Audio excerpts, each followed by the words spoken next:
Hey everybody, so today I wanted to talk to you about Clematis. Clematis are sort of my first love flower. I have tons of them. I grow them everywhere. So I think people are really afraid of growing Clematis because I think it's one of those flowers that suffers from a bad reputation of being high maintenance because there's all these rules that are associated with them. So the first thing I would say about Clematis is that if you have heard one thing about how to take care of a Clematis and yet you've heard something different from somebody else, a lot of times when that happens, I think the answer is not that someone is right and someone is wrong, it's that there isn't just one right answer. And so that's what you need to keep in mind with Clematis. There are a lot of different ways to approach them and none of them are necessarily wrong. So briefly, we'll go over the stuff that you probably know about Clematis already. There are 3 pruning groups. So there's the group 1, which are sort of, sometimes they're evergreen ones. I mean, we can get into a lot more detail here, but we're trying to do a general overview. These are ones that, generally speaking, they're the very, very first ones to bloom. They're usually smaller flowers, and these don't generally need a lot of pruning. We'll get into that in a second. Group 2s are the large flowering ones. Group 3s are what they call the small flowering ones, although there are several deciduous clematis that, or non-binding clematis that don't necessarily fall into that, and there are some in that group 3 that have big flowers, so it all gets very confusing, right? So the only reason you need to know what group a clematis falls into is for pruning.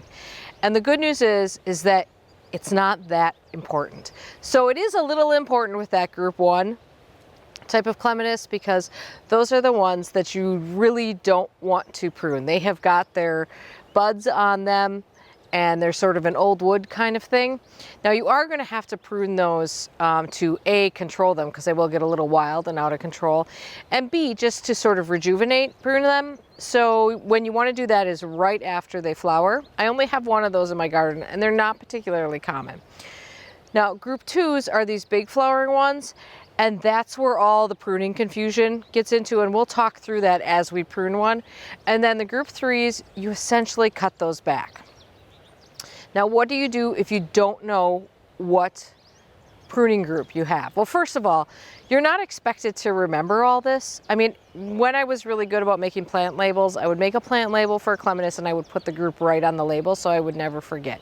So the first thing you can do, which I do all the time, is just quickly look and double check. So you just do a quick Google search, you know how to do that, and find out what pruning group they're in.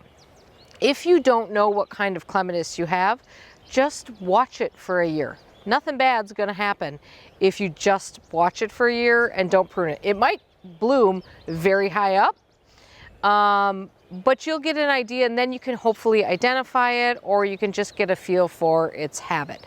Those large flowering ones tend to bloom a little earlier, and then the smaller blooming ones are the group 3s. Those tend to bloom like July through September. So I think the type of clematis that most people have, and when people think of your typical clematis, they're thinking of that group 2 type.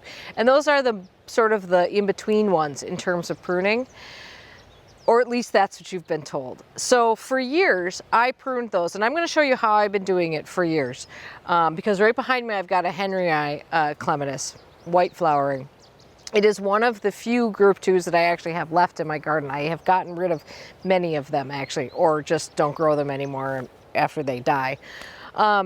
So what I have done for years is sort of a thirds thing. I leave roughly a third of the stems long, roughly a third of the stems sort of half, and then roughly a third of the stems cut right below or right above the lowest bud on them.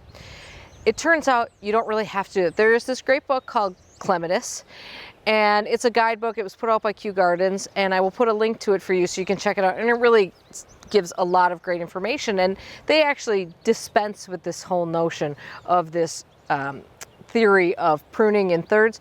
They actually say pruning them back hard is just fine. So there you go.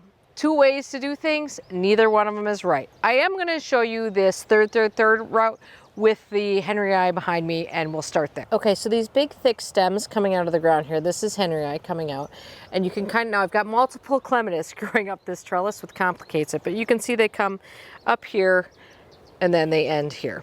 So what I like to do is sort of trace them out and just see what we're dealing with first. Not every stem is going to be viable, so you want to look for these nice fat buds. They'll always be at an axil where a little vine came out. Just look at your stems, keep about a third up here. Somewhere in here you're going to cut one of these middle ones. Now one of the things you can do when you're cutting these is you can just work your way down. Sometimes I clean up the little viney bits. Just because it's easier to sort of see what's going on. You can always, as they say, you can always cut more, but you can't take off what you cut. So sometimes I start from the top and work my way down so that I don't accidentally cut something at the bottom that I would have liked to leave. It's always good to look for those fat buds. Those are really the key to know where you need to be doing something.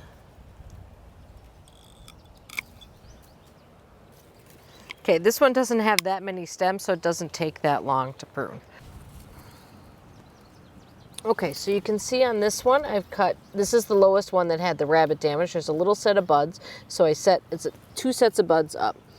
This one was also not a lot happening there, so there was everything above this area was not looking great. So I cut that there, but you can see off the stems of these side shoots here, there are some buds, so we left those. And then if you follow this one up, this one is about at, half or so. And then these two go up fairly far, and you can see that I've cut to a fat bud there and another set of buds there. So the next thing to do after you do this is add some rose tone. Like pretty much every vine, Clematis want and need a lot of fertilizer. So I fertilize once when I prune for the first time. And now I'm a little late on pruning, you guys. So this is something you can start looking at doing this in like, late winter, early spring. I'm a little late because I want to make sure those buds were really easy to see when we did this video. So I don't know, a handful is what I put in there. Brush it into the ground, especially if you have dogs, because apparently dogs love espoma fertilizer. And then come back and water this in. Really. So on this trellis I have one of my absolute favorite clematis. This is Guernsey Cream, but you probably can't see it right now, and I'll tell you why. That's because the rabbits have had a field day with it. You can see it coming up right here. This is what clematis look like when they first come out of the ground. Look for these sort of purplish stems with a little bit of green on them. So I know what you're thinking here. That beautiful clematis has no chance. Well, here's the thing. It does, and it's gonna bloom this year. It's gonna bloom later than it would have otherwise had it been left alone by the rabbits or the deerite, blaming the rabbits. But that's the thing. So this is a group 2. So if you'd been listening to what we've been told all these years, you would think this clematis has no chance of blooming, but it will. Now, will it bloom as much as it has in the past? Maybe not. Will it bloom at the same time? Probably not, although this is one of the earliest ones in the garden, so it'll probably still bloom pretty early. But it will still bloom. It is amazing the amount of growth that these clematis can put on. So I'll fertilize it, and frankly, the rabbits have done my pruning for me. So here's the other thing with group 2 clematis. You can sometimes get them to rebloom. If you prune this back and fertilize it right after it flowers, you can sometimes coax these into more flowers, although not as many, later in the year. So it's worth giving that a shot. Now this really messy vine that you've seen popping up behind our seagull here, this is a little seagull. He came with a house and he gets to stay on the front porch there. So this I just sort of push up through that railing. This is Betty Corning, and Betty Corning is a great example of group 3 clematis. And you can see how many stems it gets and how it gets to be kind of a mess. Quite pretty when it's blooming, not so pretty now. So this is the beauty of the group 3 clematis, because you're not going to believe how great this is to prune. So on the group 3s, again, you'll see these fat buds at the bottom, and you just want to cut about from the second bud up, sometimes the first bud up. Look for a nice fat bud and make a cut there. Some stems won't show any buds, and you can cut those all the way back to the ground. Those are probably dead, and new buds will come from the ground.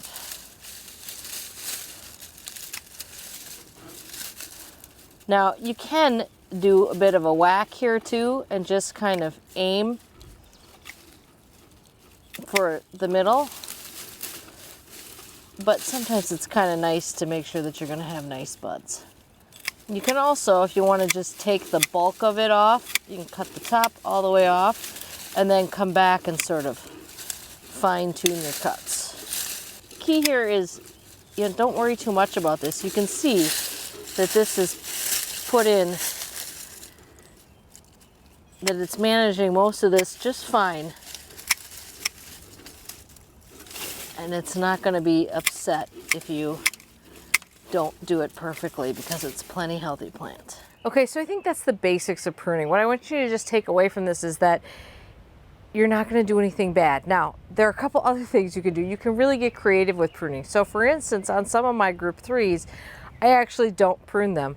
I have a Prince Charles, which is kind of a light blue, that grows through my limelight hydrangea. And last year it only got about maybe 3 feet tall as it was sort of climbing through my shrub there. I would like it to be taller. So this year I'm not going to, any viable stems, I'm just going to leave them and let them grow and keep going up. So you don't have to prune them all the way back if you don't want to. I do that also with another one called Grave Tie Beauty, which I grow up the serviceberry, and last year it was about 15 feet tall. So you don't have to do that. You just need to understand sort of what you're trying to achieve. Now, when it comes to fertilizing, I think you've come to understand it's important. So that rose tone works really well. It's hard to do too much with that. So they say fertilize once a month. I highly doubt I actually ever get to fertilizing once a month, but I do it when I prune, and then I do try to hit it once a month if I think of it, but I don't do it when they're in flower. Now, the next thing about clematis is to just talk briefly about support. Now, there are vining clematis and non-vining clematis. The vining clematis needs something small to hang on to, like the width of a string. So if you want them to climb up an arbor, they will not climb up like a big, thick arbor with like inch-wide posts on it. So you will have, got a little clematis in my hair right now. So you will have to provide something else for them to climb. Now, you can tie strings to help them climb. Chicken wire works great, or even like that deer mesh netting, something to get them going. In lieu of that, you can sort of tie them in and they become sort of self-supporting, and you can kind of just coax them in the direction you want them to go. Frankly, that's how I do most of my clematis, is I just sort of weave them around and let them sort of figure it out. Now, there are non-vining clematis as well, and I grow a ton of those, and I think those are really cool plants. I let a lot of them just sort of flop around the garden. Some of them sort of get to be kind of bush size, and you just sort of put it like maybe 30 inches tall, and you just sort of put a support around them or hold them up with other perennials around them that will sort of provide that support. So not all of them will get those little tendrils that help them climb. So just know that, and also know that those have to have something really small to grab onto. And if you don't give them something small to grab onto, they will grab onto the stem next to them, which is not great. Okay, so planting clematis. If you ask some experts, I have been doing it wrong. I have read from 2 highly esteemed clematis people 2 different ways of planting some clematis. So just know, again, that it's not an exact science. So this is how I buy most of my clematis. I do most of mine mail order. Usually I buy them from Brushwood Nursery, which is a clematis specialty nursery. And they send out gallon size. They take them out of their pot and they put them in this plastic bag. Gallon size things. Now with clematis, the thing you need to know when you're planting them, it's all about the roots. So this is, they have already cut back the stems. Now that makes it easier for them to ship but the thing is, it's also really good when you plant it. You want this thing, clematis have enormous root systems, and you want these roots to be super happy and worry about the flowers later. So if you go to your local nursery and they have a clematis that's full of beautiful flowers and it's like 4 feet tall, you probably really don't want to buy it, because you know what I'm going to tell you to do if you buy that plant? I'm going to tell you to cut those flowers off. And that is so hard to do. So it's really nice when you order them and somebody has done the hard work for you, right? So the other thing that I know you have heard about clematis, because everyone has heard this, is this whole head in the sun, roots in the shade situation. Okay, great adage, but here's what that really translates to. It wants moist roots. It doesn't need to have shaded roots. It needs to have moist roots. So you will note that I grow a lot of my clematis out there with really nothing shading those roots other than mulch, and not entirely a thick layer of it all the time. So just know that you're aiming for a moist root zone. So how do you get that? Well, I have a hole. I'm going to plant this one. This is Durandii. This is a non-binding deciduous clematis, so this would fall into group 3. And it'll just kind of make its way up. I think it'll get maybe 4 or 5 feet tall, but it won't have anything to sort of grab onto anything. So I'll have to sort of twine it around things, and it's amazing how these stems get firm enough to sort of manage themselves. Beautiful blue flowers on this one. I have already dug the hole. Now, let me tell you one other thing before I get over there. So for years, I planted my clematis in one way, and that was to plant them deeply. And that is absolutely what you must do if you're planting a group 2 clematis. You must plant it deeply. In the case of this one, I would plant it, now he's cut this one back quite a bit because it's a group 3. Usually if you get a group 2, I would plant it 3 inches below where the crown is. I know that sounds crazy, but here's why. If you plant it low like that, you will have more buds that emerge from underneath the ground, which is really helpful if you have a rabbit come along and take care of it, or if you get clematis wilt, which those group 2s are prone to get this thing called clematis wilt. By the way, if that happens, you just cut it back, water it, cut back the affected part, water it, and then sometimes it'll just go away. So don't be too frantic about it. Sometimes it doesn't, but that's sort of the way to deal with it. It's a fungal situation. So that's why it's really important to plant your clematis deep. Now, I've also been told to plant them at an angle and deep so that they get not only the little the new sprouts that are sort of forming at the top over here, but also they sort of form more this way. Do it, don't do it, I'm not sure it matters. Now, I have been planting all my clematis that way, and I have just not too long ago learned that theoretically you're not supposed to be doing that with group 3 clematis. So I'm not going to do that with this one. But I'm going to say if you do it, nothing bad happens, because all of mine have been planted most of mine have been planted that way. So here's the deal. Dig a nice deep hole. I'm going to throw some compost and manure in the bottom of that. Nice, rich stuff that will help it keep some moisture. And a handful of bone meal. If you don't have bone meal, more of that Espoma rose tone would be fine too. Mix that in the hole. We're going to water it really well, and then we'll go from there. So I've already dug the hole and added in some manure. Now we're going to add in a little bit of bone meal, handful or so, cup. Mix that all in.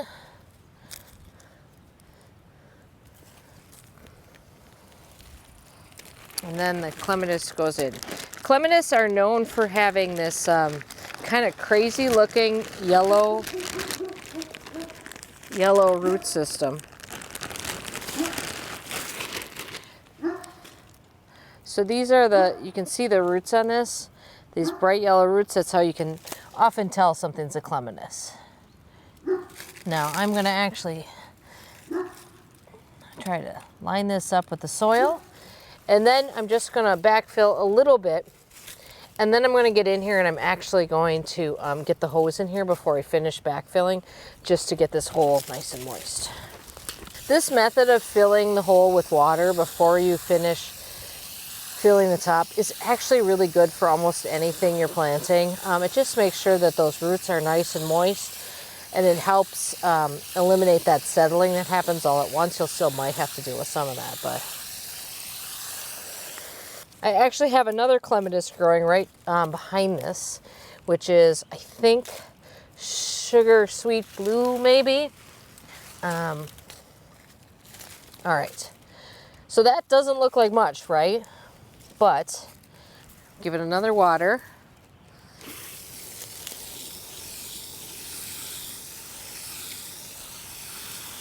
I think there's a good chance we might see flowers on this year, but you never know, right?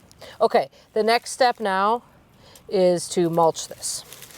So I'm actually just going to use some shredded leaves, which makes a really nice mulch. Also very much free.